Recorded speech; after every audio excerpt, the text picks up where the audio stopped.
ओम ह्रीं अरहं रमो जिनाणम। तीर्थंकर। जैन धर्म में तीर्थंकर शब्द बहुत महत्वपूर्ण है, क्योंकि जिन शासन में भगवान से ज़्यादा तीर्थंकर शब्द की मान्यता है। क्योंकि दुनिया में भगवान का अर्थ है जिसने दुनिया को बनाया, जो दुनिया को चलाता है और जो चाहे तो दुनिया का अंत कर सकता है, उसे इस दुनिया में, इस संसार में भगवान कहा जाता है। लेकिन जिन शासन ऐसे किसी भी भगवान को नहीं मानता, अर्थात जिन शासन के अनुसार न ही किसी ने इस दुनिया को बनाया है, न ही कोई इस दुनिया को चला रहा है और न ही कोई इस संसार का नाश कर सकता है, तो फिर ये तीर्थंकर कौन है? तो हम और आपके समान ही जो आत्माएं अपने कल्याण के साथ साथ संसार के कल्याण की निरंतर भावना भाते हैं, हमेशा उनकी एक भावना रहती है कि हे प्रभु, कैसे भी हो मैं संसार के कल्याण में कारण बन सकूं। वे आत्माएं महान पुण्य का संचय करके और षोडश कारण भावनाओं को भाती हैं और वे आत्माएं ही तीर्थंकर बन जाती हैं। और एक काल में मात्र 24 आत्माएं ही तीर्थंकर बनती हैं। ये तीर्थंकर ऊपर से नीचे नहीं आते कि सिद्धालय छोड़कर कोई आत्माएं नीचे आ गई, नहीं। ये आत्माएं हम और आप में से ही कोई आत्मा विशिष्ट पुण्य का संचय करके तीर्थंकर प्रकृति नाम कर्म का बंध करके और तीर्थंकर बनती हैं। इससे ये बहुत अच्छी तरह समझ में आता है कि संसार की कोई भी आत्मा तीर्थंकर बन सकती है। तो आपको तो खुश होना चाहिए, हाँ आपका नंबर भी तीर्थंकर में आ सकता है। आएगा कैसे, उसके लिए धीरे धीरे हम विचार आगे करेंगे। सबसे पहले शब्द है तीर्थंकर। तीर्थंकर किसे कहते हैं? तीर्थम करोति इति तीर्थंकरः, अर्थात जो धर्म तीर्थ के कर्ता होते हैं, धर्म तीर्थ को आगे बढ़ाने वाले होते हैं, धर्म तीर्थ के प्रवर्तक होते हैं, धर्म तीर्थ का उपदेश देने वाले होते हैं, उन्हें तीर्थंकर कहते हैं। आइए एक छोटे से बच्चे और उसके पिता के बीच हुए कुछ वार्तालाप को सुनकर हम एक बहुत सुंदर विचार यहाँ पर करेंगे कि कभी आपके बच्चे यदि ऐसा प्रश्न पूछें तो क्या उत्तर देंगे। तो देखते पुत्र, पिताजी आज मंदिर में सुना था कि रानी चेलना के कहने से राजा श्रेणिक ने यशोधर मुनि के गले से मरा हुआ सर्प निकाला था। ये कहानी प्रायकर आप सबने सुनी होगी, राजा श्रेणिक और महारानी चेलना की। कि एक बार राजा श्रेणिक ने यशोधर नाम के मुनि के गले में सर्प डाल दिया और फिर चेलना के समझाने पर उस सर्प को दूर किया। हाँ बेटा, राजा सैनिक ने जैन धर्म की हंसी करने के लिए मुनि के गले में वह सर्प डाला था। बाद में राजा सैनिक जैन तीर्थंकर वर्धमान के शिष्य बने और भविष्य में वे स्वयं भी तीर्थंकर बनेंगे। हाँ, जिसने मुनि पर उपसर्ग किया था वही जीव जो जैन धर्म की हंसी उड़ा रहा था, वही जीव प्रायश्चित से भरकर और निरंतर तीर्थंकर केवली के चरणों में बैठकर 16 कारण भावनाओं को भाकर भविष्य की 24वीं में पहला तीर्थंकर बनेगा। तीर्थंकर कौन कहलाते हैं? तो कहते हैं जो धर्म तीर्थ को चलाते हैं उन्हें तीर्थंकर कहते हैं। वे कैसे होते हैं? वे वीतरागी, सर्वज्ञ और हितोपदेशी होते हैं। वीतरागी मतलब, वीतरागी यानी जो राग, द्वेष, मोह आदि 18 प्रकार के दोषों से रहित हो गए हैं। 18 दोष क्या हैं? जन्म, मरण, सुख, दुख, बुढ़ापा, पसीना, नींद, आश्चर्य, शोक, मोह, राग, द्वेष आदि आदि जितनी भी आत्मा की विकृतियां हैं, आत्मा के बुरे संस्कार हैं, उन सब का नाम दोष है। और उन सब दोषों से जो रहित हो गए हैं उन्हें कहते हैं वीतराग। वीत अर्थात निकल चुका है, राग अर्थात राग जिनका, जिन्होंने अपने राग द्वेष को से रहित अपनी आत्मा को बनाया, उनको कहते हैं वीतराग। और वे वीतराग हैं। और दूसरे नंबर पर कहते हैं वे सर्वज्ञ हैं। सर्वज्ञ का मतलब वे सब कुछ जानने वाले हैं। वे तीनों लोकों के, तीनों कालों के संपूर्ण वस्तुओं को एक साथ जानते हैं, अर्थात उनके ज्ञान में संपूर्ण लोक, अलोक और तीनों कालों की संपूर्ण पर्यायें एक साथ झलकती हैं। उनको भूत, भविष्य, वर्तमान सब कुछ एक साथ दिखाई देता है, इसलिए उन्हें कहते हैं सर्वज्ञ। और तीसरे नंबर पर है हितोपदेशी। हित मतलब होता है कल्याण। तो जो आत्मा के लिए कल्याणकारी हो, ऐसे हित का उपदेश देने वाले हितोपदेशी कहलाते हैं। पहले तो वे वीतरागी हैं, संपूर्ण दोषों से स्वयं रहित हैं। फिर सर्वज्ञ, सब कुछ जानने वाले हैं। और हितोपदेशी, संसार के कल्याण का उपदेश देने वाले हैं। वे तीर्थंकर भगवान पहले मुनि मुद्रा को धारण करते हैं और मुनि मुद्रा को धारण करके महान तपस्या करके अरिहंत पद को प्राप्त करते। जब वे अरिहंत बनते हैं तब उनका देवताओं के द्वारा समोषण बनाया जाता है और उस समोषण में वे धर्म का उपदेश देते हैं। आगे, पर भगवान में हितोपदेशी गुण होना आवश्यक नहीं। हाँ, तीर्थंकर तो हितोपदेशी ही होंगे। मतलब जो तीर्थंकर प्रकृति का बंद करेंगे, वे नियम से हित का उपदेश देंगे और उसके पश्चात ही मोक्ष जाएंगे। लेकिन जो सामान्य से भगवान बनेंगे, वे उपदेश दे भी सकते हैं और नहीं भी दे सकते। जैसे बाहुबली भगवान हैं या रामचंद्र भगवान हैं या अन्य जो 5 पांडव थे उनमें से 3 भगवान बने, ये उपदेश दे भी सकते हैं, नहीं भी दें, दोनों प्रकार की इनकी मोक्ष संभव है। जितने भी तीर्थंकर होते हैं वे सभी भगवान होते हैं, परंतु सभी भगवान तीर्थंकर नहीं होते, क्योंकि तीर्थंकर विशेष होते हैं, तीर्थंकर स्पेशल होते हैं। और तीर्थंकर सारे के सारे तीर्थंकर हो, भगवान हो, ये जरूरी नहीं।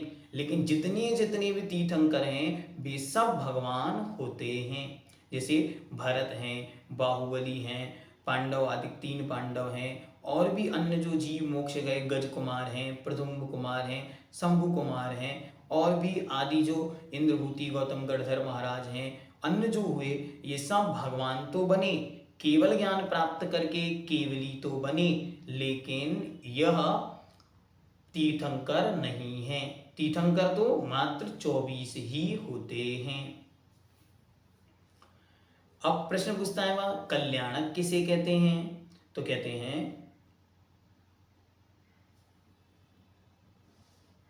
अच्छा ये अगला, पिताजी क्या सभी भगवान तीर्थंकर होते हैं? प्रश्न पूछता है। तो उसके पिता कहते हैं, नहीं बेटा, तीर्थंकर और भगवान में अंतर है। क्या अंतर है? तीर्थंकर तो 24 ही होते हैं, पर भगवान अनंत होते हैं। आज तक जितनी आत्माएं मोक्ष गई हैं वे सब भगवान हैं, लेकिन उनमें सब तीर्थंकर नहीं है। एक 24 में केवल 24 ही तीर्थंकर भगवान होंगे, लेकिन उनके अलावा अन्य अनंत भगवान, असंख्यात भगवान हो सकते हैं। तीर्थंकर के 5 कल्याणक होते हैं, पर भगवान के यह नियम नहीं। भगवान जो बनते हैं, हो सकता है उनकी दीक्षा के समय देवता लोग उपस्थित हो जाएं। जब उन्हें केवल ज्ञान होता है तब स्थानीय देवता लोग आकर उत्सव कर सकते हैं, करते हैं।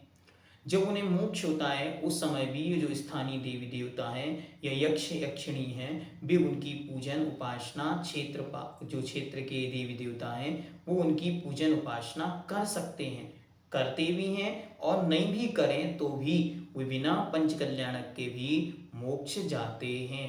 लेकिन भगवान के तो तीर्थंकर भगवान के तो नियोग से पांचों कल्याणक मनाए जाते हैं, और पांचों कल्याणकों में अच्छी तरह संपूर्ण देवी देवता आकर उनकी उपासना पूजन आदि करते हैं। फिर तीर्थंकर के समोशरण की रचना होती है पर भगवान की नहीं होती। तीर्थंकरों के साथ नियम है कि तीर्थंकरों का समोशरण लगता ही है। जब उन्हें केवल ज्ञान प्राप्त होता है देव इंद्र आकर सौधर्मेंद्र कुबेर को आज्ञा देकर संपूर्ण समोशरण की रचना करता है। लेकिन भगवान का समोशरण हो ये जरूरी नहीं, यद्यपि उनकी भी गंधकुटी लगती है जिसमें उपदेश आदि होते भी हैं और किन्हीं के नहीं भी होते। दोनों प्रकार की बात आगम में उपलब्ध है। तथा तीर्थंकर में वीतरागी, सर्वज्ञ और हितोपदेशी ये तीनों गुण होते हैं, परंतु भगवान में हितोपदेशी गुण होना आवश्यक नहीं। जितने तीर्थंकर होते हैं वे सभी भगवान होते हैं, परंतु सभी भगवान तीर्थंकर नहीं होते।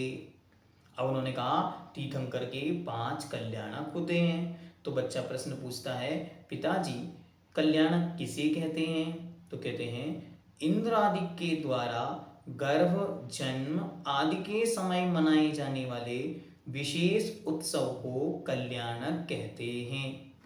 तीर्थंकरों के जीवन की विशेष घटनाएं जिन्हें मनुष्य और देव मिलकर मनाते हैं उसे कल्याणक कहते हैं।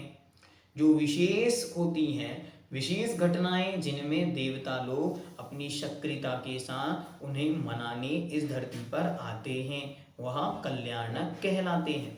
कल्याणक कितने होते हैं? कल्याणक 5 होते हैं। कौन कौन से? गर्भ, जन्म, तप, ज्ञान और मोक्ष। पहला गर्भ। जब तीर्थंकर भगवान अच्छी तरह स्वर्ग में जो भी उनकी आयु है वो देव पर्याय या नरक जहाँ से भी वो आएंगे, दोनों जगह से आ सकता वो जीव, या तो स्वर्गों से आएंगे या नरक से। जैसे राजा सैनिक महाराज नरक से निकल कर आएंगे और आदिनाथ भगवान से 24 तीर्थंकर ये सब स्वर्ग से आए थे। तो जब स्वर्ग में उनकी आयु अंतिम 6 माह रह जाती है तब यहाँ देवता को इंद्र के आसन कंपायमान होकर उसे पता चल जाता है कि कुछ विशेष होने वाला है, और फिर वह अच्छी तरह नगरी की रचना करता है और तीर्थंकर भगवान के जहाँ जन्म लेने वाले हैं उस नगर में रत्नों की वृष्टि होती है। हाँ, कब तक? 15 माह तक होगी। 6 माह पहले से स्टार्ट हो गई है और अब 9 माह तक चलेगी। तो कितने हुए टोटल? 15 माह। 15 महीने तक प्रतिदिन 12 करोड़ रत्न बरसते हैं। रत्न क्यों बरस रहे हैं? क्योंकि इस नगर में अब कोई भी गरीब, हीन, दीन, दुखी और दरिद्री ना रहे, क्योंकि तीर्थंकर के समान महान पुण्यशाली आत्मा यहाँ आ रही है। इसलिए सब कोई अच्छी तरह अपने अपने कल्याण का रास्ता, कल्याण का मार्ग प्राप्त कर सके, ऐसी स्थिति के लिए वहाँ रत्न बरसते। फिर भगवान का जन्म होता है। इंद्र आकर उन्हें सुमेरु पर्वत पर ले जाकर उनका अभिषेक करता है। फिर जब भगवान गृहस्थ जीवन का निर्वाह करके दीक्षा लेते हैं तब उसे दीक्षा कल्याणक या तप कल्याणक कहते हैं। फिर जब वे तपस्या पूर्वक केवल ज्ञान प्राप्त करते हैं तो वे जमीन से 5000 धनुष ऊपर उठ जाते हैं। तब वहां पर देव आकर उनका समोशरण बनाते हैं। समोशरण मतलब धर्म सभा। अब इन सब के बारे में हम डिटेल से आगे और जानेंगे। फिर जब भगवान का जीवन काल अंतिम समय आता है और जब उनकी आयु का अब नष्ट होने वाला है आयु कर्म, उस समय अंतिम क्षण जब उनका शरीर छूटता है तो शरीर कपूर की भांति उड़ जाता है और आत्मा यहाँ से निकलकर लोक के अंत में जाकर विराजमान हो जाती है, जिन्हें हम सिद्ध परमेष्टि कहते हैं। और जिस स्थान पर ये चीज हुई है उसे सिद्ध क्षेत्र कहते हैं, और वहां पर इंद्र आकर भगवान के चरण बनाता है और मोक्ष कल्याणक की पूजा करता है। इस प्रकार यह 5 कल्याणक होते हैं। इनके विषय में हम और डिटेल में जानने का प्रयास करेंगे। अभी अभी मात्र इतना ही आपको जानना है। भगवान के गर्भ में आना, उस समय जो उत्सव हुआ वो गर्भ कल्याणक, उनके जन्म पर जो उत्सव हुआ वो जन्म कल्याणक, उनकी दीक्षा पर जो उत्सव हुआ वो दीक्षा कल्याणक, और उनकी केवल ज्ञान प्राप्त होने पर जो समोशरण आदि की रचना हुई उसका नाम ज्ञान कल्याणक, और अंत में जब उनको मुक्ति की प्राप्ति हुई तब उस समय जो विशेष उत्सव हुआ उसका नाम मोक्ष कल्याणक है। इस प्रकार यह भगवान के 5 कल्याणक होते हैं। अब कहते हैं धर्म किसे कहते हैं? जिसके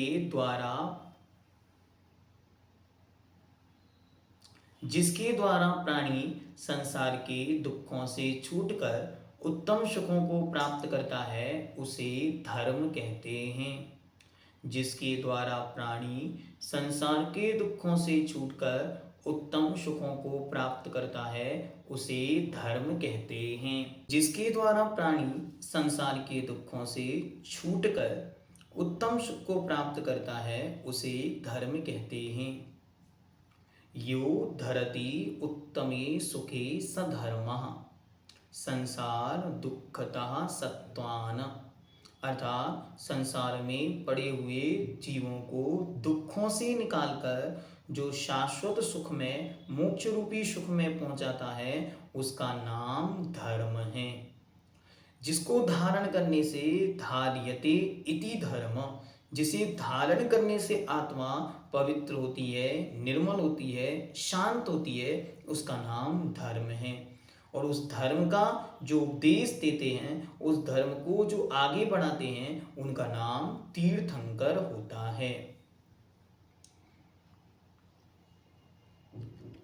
फिर वो प्रश्न पूछता है, पिताजी हमें सुख और दुख तो भगवान की कृपा से मिलता है ना, जैसे आप सबकी भी धारणा है, और प्रायः संसार का हर जीव इस बात को मानता है। क्यों? बचपन से यूं ही सुनते आए हैं कि भगवान हमारे लिए बनाने वाला है, भगवान ही सुख दुख को देने वाला है, और भगवान ही हमको मिटा सकता है या मार सकता है। तो ऐसी धारणा संसार के हर प्राणी के दिमाग में सेट हो गई है। हाँ, अच्छी तरह। क्यों? क्योंकि हमारा वातावरण इसी प्रकार का है, और उस वातावरण से ये वाली बात हमारे दिमाग में सेट हो गई। लेकिन अच्छी तरह आज हमने जिन शासन की श्रद्धा की है, तो ये दृढ़ विश्वास अपने अंदर विकसित करना है, ये मानसिकता अपने आप विकसित करनी है कि इस संसार को किसी ने भी नहीं बनाया है, कोई भी इस संसार को नहीं चलाता है, और कोई भी इस संसार में हमें मिटा या मार नहीं सकता। हम सब कौन हैं? हम सब अनादिकाल से हैं, और हम कब तक रहेंगे? हम अनंत काल तक इसी तरह रहेंगे। हम अनंत काल से हैं और अनंतानंत समय तक इसी संसार में अलग अलग रूपों में, कभी नरक, कभी मनुष्य, कभी त्रियंच, कभी देव, और अगर हमारा योग पुरुषार्थ हुआ तो हम ही सिद्ध भगवान बनेंगे, तो वहां रहेंगे। लेकिन इस आत्मा का न निर्माण करने वाला अर्थात बनाने वाला कोई है, ना ही इसे चलाने वाला कोई है, और ना ही इसे कोई मिटाने वाला है। यह तो सदा सदा से है, अजर है, अमर है और अनंत है। तो पिताजी कहते हैं, नहीं बेटा, ईश्वर सुख दुख नहीं देता, वह तो मात्र विश्व की सभी वस्तुओं को जानता देखता है। क्यों? सर्वगर्हित वीतराग महाप्रभु अपने केवल ज्ञान से संसार की प्रत्येक वस्तु को अच्छी तरह जानते और देखते हैं। वे इसमें एक रंच मात्र भी परिवर्तन नहीं करते। उन्होंने ना कुछ बनाया है, न ही वे किसी चीज को चलाते हैं और न ही वे किसी चीज को मिटा सकते हैं। वे क्या करने वाले हैं? वे तो मात्र अच्छी तरह इस संसार को जानने और देखने वाले हैं। फिर आपके मन में एक प्रश्न आएगा कि इस संसार में फिर ये सुख दुख, अच्छा बुरा, ये सब कैसे होता है? तो सुख दुख प्राणी को अपने अपने कर्मों से मिलता है। जो जीव जैसा करता है उसका अच्छा और बुरा आदि फल उसको स्वयं भोगने में आता है। यहाँ अन्य कोई नहीं, अन्य कोई कुछ और देने वाला नहीं। ये विश्वास, ये श्रद्धा बहुत मजबूत बनानी है। हाँ, आज तक जैन कुल में जन्म लेने के बाद भी यदि ये श्रद्धा, ये विश्वास नहीं है कि हमें बनाने वाला कोई नहीं, हमें चलाने वाला कोई नहीं और हमें मारने वाला कोई नहीं है, अगर ये श्रद्धा, आपके विश्वास आपकी आत्मा में, आपकी पर्याय में, ज्ञान में, श्रद्धा में, विश्वास में नहीं है, तो आपने जैन धर्म पाकर कोई बहुत बड़ा काम नहीं किया। क्यों? क्योंकि दुनिया में सारे लोग ऐसा ही मानते हैं। The God is a creator, he is a protector and he can destroy you. ये की सारी पंक्तियां किताबों में लिखी पड़ी हुई हैं और सारा संसार इन्हीं पंक्तियों को पढ़ रहा है, सुन रहा है, गुन रहा है। और आप लोग भी क्या करते? बारिश नहीं होती तो क्या करते? ऊपर देख के, हे भगवान पानी गिरा दो। फिर 3 दिन तक लगातार बारिश होती है, चारों तरफ पानी पानी भर जाता है, कपड़े नहीं सूखते हैं, तो फिर क्या कहते हो? हे भगवान अब पानी रोक दो। तो भगवान कहता है अच्छा, अब हमारे पास कोई काम तो बचा नहीं, बस एक ही काम है कि आप लोगों के लिए पानी भरना और आप लोगों का जब पानी ज्यादा हो जाए तो फिर उस पानी को रोकना। बस यही काम भगवान का रह गया क्या? तो भगवान कहते हैं सुनो, अच्छी तरह श्रद्धा मजबूत बनाओ कि ना तो मैं इस सृष्टि का करता हूँ, न मैंने इस सृष्टि को बनाया है, न मैं ही इस सृष्टि को चलाता हूँ। ये सृष्टि तो सदा सदा से, ये संसार हमेशा से है, बस धीरे धीरे समय के साथ चेंजेबल है, परिवर्तन हो रहा है और बहुत सारी चीजें बदल रही हैं, बहुत सारी चीजें अलग अलग प्रकार से चेंज हो रही हैं। चेंज होते हुए भी सब कुछ ऐसा का ऐसा था, है और रहेगा। हम और आप भी आत्माएं हैं। कब से हैं? अनंत कालों से हैं, अनादिकाल से हैं, जिसकी कोई शुरुआत नहीं। किसी ने हमें बनाया नहीं, कोई हमें चलाता नहीं और कोई भी हमें मार नहीं सकता। ये विश्वास आपको पैदा करना, अरे भैया जी ये तो बहुत कठिन बात है, नई नई बात है, पहले तो कभी पढ़ी नहीं, पहले तो कभी सुनी नहीं। हाँ, नई होते हुए भी सबसे पुरानी है। आचार्य भगवंत विद्यासागर जी महाराज कहते हैं पहली बार सुन रहे हो इसलिए नई है, लेकिन अनादिकाल से यही सत्य है, इसलिए यह सबसे पुरानी बात है। सबसे पुरानी बात क्या है? कि मैं एक अजर अमर आत्मा हूं और न मुझे किसी ने बनाया है, न कोई मुझे चलाता है, न ही कोई मुझे मार सकता है। और भगवान कौन है? भगवान तो जो जो आत्माएं अपना स्वयं का कल्याण करके और भगवान बन जाती हैं, अपने कर्मों का नाश कर देती हैं, वे आत्माएं ही भगवान हैं। इस संसार को बनाने वाला, मिटाने वाला, चलाने वाला अन्य कोई भगवान नहीं है, दूसरा और कोई भगवान नहीं है, अपितु हमारी आत्माएं ही भगवान हैं। आज वे व्यक्त रूप में नहीं है, छिपे रूप में है, शक्ति रूप में है, वे ही आत्माएं अच्छी तरह पुरुषार्थ करके आगे भगवान बनेंगी। आज तक जितने भी भगवान बने हैं आत्माएं, वे सब हमारे और आपके समान ही इस संसार में भटक रहे थे। उन्होंने अच्छी तरह सम्यक श्रद्धा प्राप्त की, अर्थात सम्यक दर्शन पाया, फिर सम्यक ज्ञान पाया और सम्यक आचरण मुनि मुद्रा को धारण करके ध्यान पूर्वक कर्मों का नाश किया और अरिहंत बने।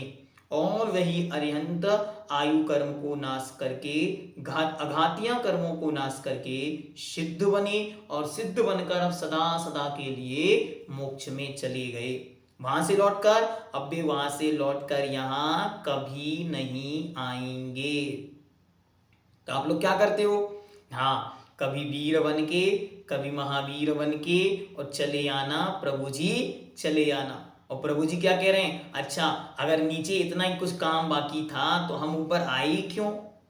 भगवान आपसे पूछते, अगर आपके सारी व्यवस्था बनाने के लिए हम ही काम में आने वाले थे तो फिर हम संसार छोड़कर गए ही क्यों थे? यही आप लोगों के साथ रहते और बढ़िया से आप लोगों की व्यवस्थाएं करते रहते। इसलिए भी भगवान हम सबसे हमेशा हमेशा के लिए अलग हो गए हैं, दूर जाकर मुक्त हो गए हैं। अब भी लौटकर वापिस इस संसार के दुख दर्द में नहीं आएंगे। इसलिए वे मुक्त आत्मा या सिद्ध आत्मा कहलाते हैं। आज हमने एक श्रद्धा को बदला है। हो सकता है बहुत सारे लोगों का विश्वास डगमगा गया हो, बहुत सारे लोगों को ऐसा लग रहा होगा ये क्या बोल दिया, आज तक तो हम ये मानते थे। आज हमने एकदम अपनी श्रद्धा को बदलने का प्रयास किया। तो एकदम से बदलने में डर लग रहा होगा, तो डर लग रहा हो तो शांति के साथ अपने हृदय पे हाथ रख के और अपनी आत्मा को विश्वास दिलाओ। क्या विश्वास दिलाओ? आज की क्लास में जो सुना वो साक्षात भगवान महावीर स्वामी की वाणी है। अनंतानंत अरिहंतों ने यही सत्य कहा था और यही वास्तविक सत्य है। लेकिन हमारे पाप कर्म के उदय से आज तक हमको सुनने को नहीं मिला था। आज पुण्य के योग में वह सत्य हमको सुनने को मिला है। सत्य यही है कि संसार का न बनाने वाला कोई है, न चलाने वाला कोई है, न ही मिटाने वाला कोई है। मुझ आत्मा का न कोई निर्माता है, न कोई पालक या चालक चलाने वाला है और न ही मुझ आत्मा को कोई मार सकता है। मैं आत्मा हूँ और अनंत शक्ति वाला हूँ। मैं ही अपने पुरुषार्थ के बल पर स्वयं ही भगवान बन सकता हूँ और मैं ही अपनी शक्ति का उद्घाटन करके भविष्य में भगवान बनूंगा। आज तक जितने भी अरिहंत और सिद्ध हुए हैं वे हम जैसे ही संसारी आत्माएं अपनी आत्मा का कल्याण करके अरिहंत और सिद्ध पद को प्राप्त किए हैं। तो आज जो विश्वास हमने दृढ़ बनाया ये अच्छी तरह इसको मजबूत बनाना है और आज की क्लास को 2, 3, 4, 5 बार घुमा के सुनना, फिर उसका नोट्स तैयार करना। उससे क्या होगा? विश्वास में मजबूती आएगी। अब ये तीर्थंकर कौन कौन हैं इनके विषय में आगे की क्लास में हम जानेंगे। ओम सिद्धम।